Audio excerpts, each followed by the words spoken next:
This is Democracy Now!, democracynow.org. War, Peace, and the Presidency. I'm Amy Goodman.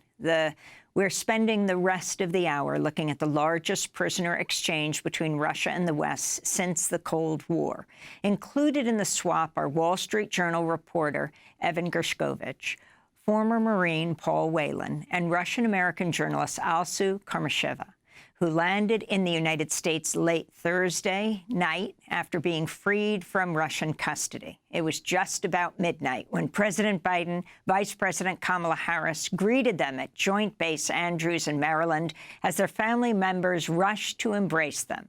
Biden spoke earlier in the day, surrounded by the released prisoners' relatives. Today, we're bringing home Paul, Evan, Alsu, and Vladimir. 3 American citizens and 1 American green card holder. All 4 have been imprisoned unjustly in Russia. Russian authorities arrested them, convicted them in show trials, and sentenced them to long prison terms with absolutely no legitimate reason whatsoever. And now, their brutal ordeal is over. This deal would not have been made possible without our allies. Germany, Poland, Slovenia, Norway, and Turkey, they all stepped up, and they stood with us. They stood with us, and they made bold and brave decisions, released prisoners being held in their countries who were justifiably being held, and provided logistical support to get the Americans home. So for anyone who questions whether allies matter, they do. They matter.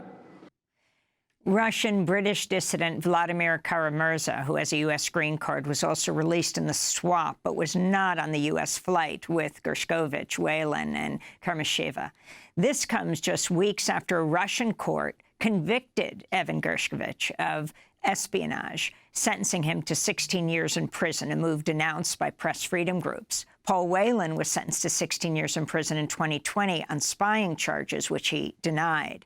In total, 16 political prisoners, Russian human rights activists, journalists, and others were freed by Russia in the exchange. 5 were German nationals, 7 Russian, including human rights defender Oleg Orlov, who served as a leading member of Memorial, one of the oldest human rights organizations in Russia. Memorial, which has been outlawed by Putin, was awarded the Nobel Peace Prize in 2022.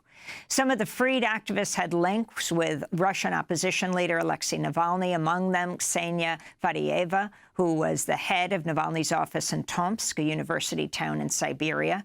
In return, 8 Russians were released from prisons in the U.S., Germany, Norway, Slovenia, and Poland, including Vadim Krasikov, a convicted Russian assassin who was in German custody after the 2019 killing of a Chechen dissident in Berlin in broad daylight. Thursday's massive exchange came after about 2 years of complicated negotiations with the U.S., Russia, and other European countries, including Belarus and Germany, which ultimately agreed to Moscow's key demand, to free Krasikov. The U.S. had pushed to include Russian opposition leader Alexi Navali in the swap before his death in an Arctic prison in February. National Security Advisor Jake Sullivan addressed this in a press briefing yesterday. We had been working with our partners on a deal that would have included Alexei Navalny, and unfortunately he died. In fact, on the very day that he died, I saw Evan's parents, and I told them that the president was determined to get this done, even in light of that tragic news, and that we were going to work day and night to get to this day. And so that work continued over the course of the past few months and culminated in today. Alexei Navalny's closest ally, Leonid Volkov, said on social media, "Today we're reveling in the release of political prisoners, Putin's hostages who are suffering in Putin's gulag, but it still will be joy with tears in our eyes. The Navalny swap has taken place, but without Navalny, it hurts a lot," he said. For more, we're joined here in New York by Katrina vanden Heuvel, Russia expert, publisher of The Nation magazine. Welcome back to Democracy Now!, Katrina. If you can talk about the significance of the swap and who was released on both sides. Well, it's an extraordinary swap, as you know, Amy, the complexity of it.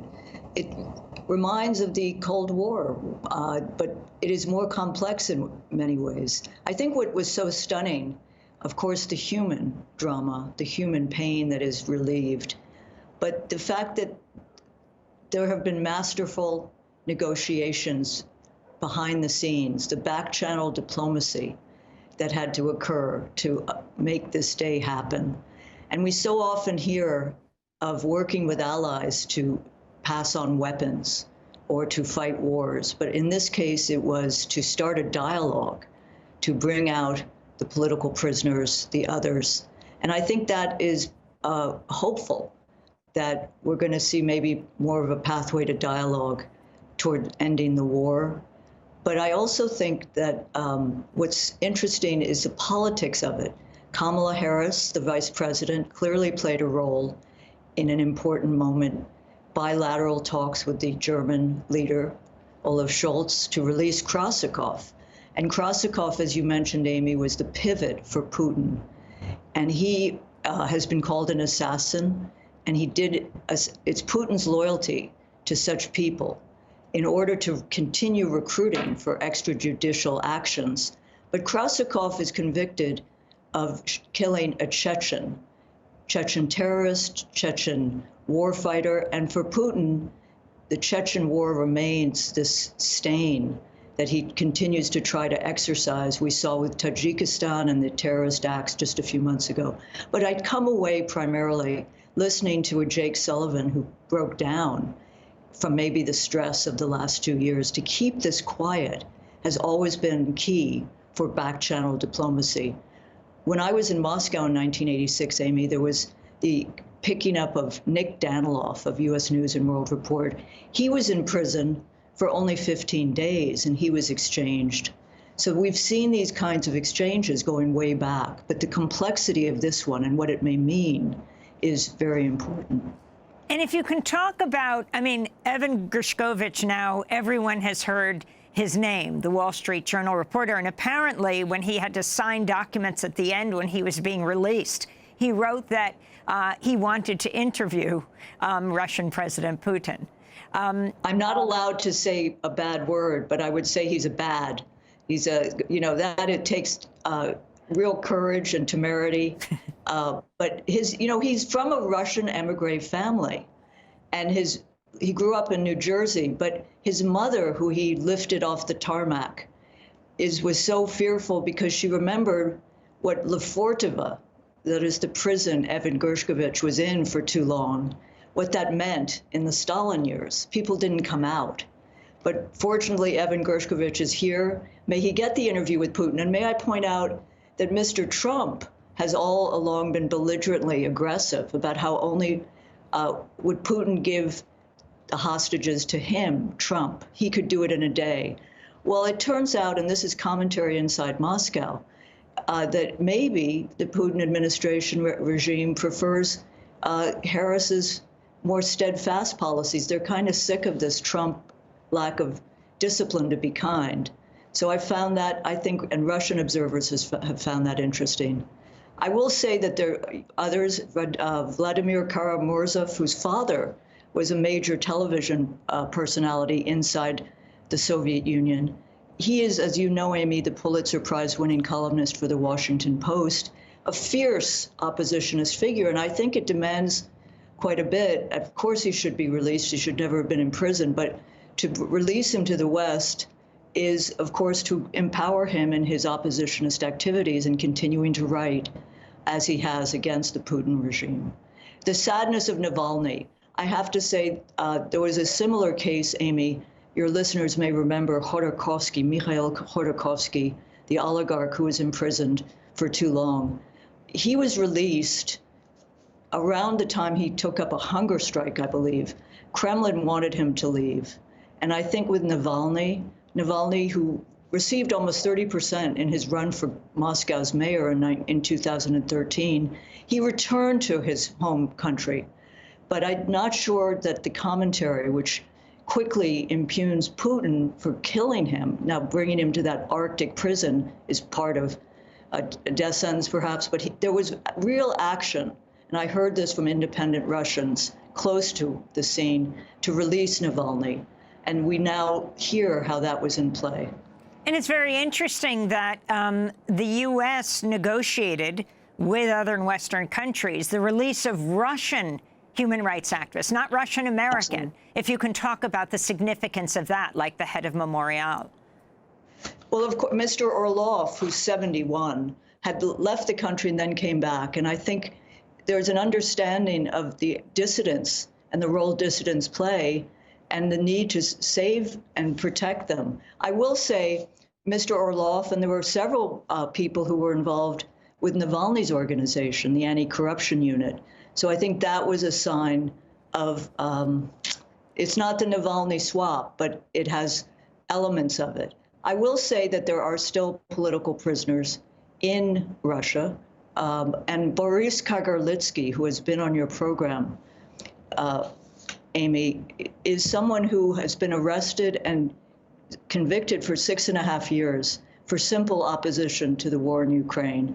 Lula and other international leaders have signed a letter of protest in solidarity. And if you go to thenation.com and put in Boris Kagarlitsky, you can see what you can do to assist in release, not just of Boris, but there are others who are part of his Institute for Labor and Social Movements. Christian Meier, the Deputy General Secretary of Amnesty International in Germany, said the prisoner exchange left a bitter taste. In a statement, the group warned Russian President Putin, quote, is clearly instrumentalizing the law and order to use political prisoners as pawns, and said on one side there were, quote, a murderer and other criminals who have been convicted in a fair trial, and on the other, people who have just exercised their right to free speech. The prisoner exchange is therefore a step towards broadening impunity, Meier said.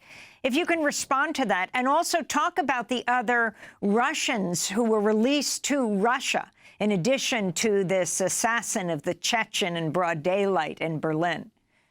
Well, let me just begin with that, if I might, Amy. There was a couple who I believe lived in South America, and their children were traveling with them to Moscow. The children didn't speak Russian and didn't know their parents were Russians.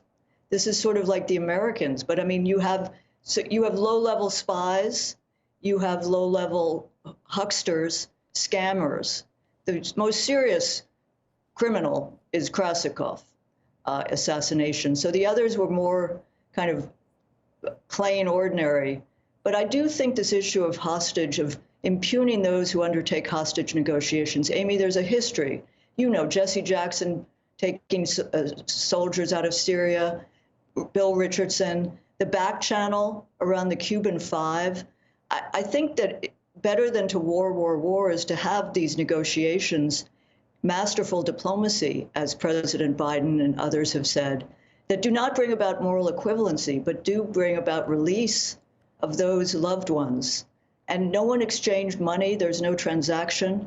And I think we're sturdy enough and steady enough and resilient enough as a country to understand that hostage release is not transactional, and also that negotiations and diplomacy are not about capitulation. They're about improving the conditions of a world which is too militarized and at war. So I do think in the mix of people, and there have been, I think there are 16 on the U.S. side, and think about the negotiations that had to occur with the other countries. That is a measure of collaboration that I think does merit the word allies doing the right thing. And that's exactly the point that Biden made yesterday, clearly making a reference to Trump, saying this took allies, especially the German chancellor agreeing to release the assassin. That took allies and not alienating allies. But I wanted to go, as you talk about war, to the issue of the Ukraine war. Do you think that this prisoner swap, the agreement at the highest levels of the United States, Germany, Russia, with Putin, could lead to some kind of negotiation to the end of the war in Ukraine? I do, Amy. As I referred at the top, I do think it offers a possible pathway. And the timing is such that Ukraine, the polling, independent Ukrainian polling is showing that more and more Ukrainians can contemplate a negotiated end to this war. Of course, there are questions about ceding land and other things, but Ukraine is war weary, as is Russia. and the men being mobilized, the draft age is now 60. In both countries, they're conscripting prisoners. I think Zelensky, in an interview with the Philadelphia Inquirer about a week ago, spoke of the possibility of negotiations. I think the security for Ukraine can be negotiated apart from NATO, the issue which has so roiled the situation. But I think the time has come. Ukraine is a third of its size. It has very few men remaining, very little materiel, and the money, the World Bank estimates reconstruction of Ukraine at this moment could be about $1 trillion. So I think only diplomacy, a word that is often overused but is real, is the resolution to this cruel, horrific, and Katrina, kind of war with 21st century weapons. Katrina, what about the significance of the timing of this swap? They've been working on it apparently for several years, as you said. This is right before the Democratic Convention. You have the release of Americans. The whole it's issue something that of, Reagan, go ahead. The Republicans often, remember Reagan and the hostage? How can we forget the Iranian hostage crisis? And we've learned more about how that was ginned up to support Reagan's record. But I do think the timing, and this has been commented on in Moscow, Amy, that the timing suggests that there's fed up with Trump. And I think that there's more interest in a more stable foreign policy, though there's also hope that Kamala Harris and her chief national security advisor, Philip Gordon, is less hawkish than a Victoria Nuland or those who have been too involved in the Ukraine situation. So I do think there's a timing element, and I do think Mr. Trump has been upended in the sense, and I do think the Russiagate stuff about how Putin put Trump in the White House is increasingly discredited, but that is the commentary inside Moscow. And when it comes to the Ukraine war, Ukraine has received its first collection of F-16 combat jets after a very long wait. The men are still being, I believe, mostly men. The women are in the army, but they're being trained, and it's a long process. And that soon will come another muddy, horrific winter made worse by Russia's bombing of the grid. And Russia should not be let off. I mean, there has to be some measure of, even, I wouldn't use the word, but reparations in rebuilding Ukraine. But again, the war weariness is deep in both countries, though Russia is better equipped to handle a long war. People are not. Many people are so war weary. So are you saying you think that Putin thinks he might work better with Katrina, he might work better with Kamala Harris than with Donald Trump? I do. I think Russia does not like unhinged, unstable, undisciplined. And, you know, Mr. Trump has brought in people like John Bolton, who are eternal cold warriors.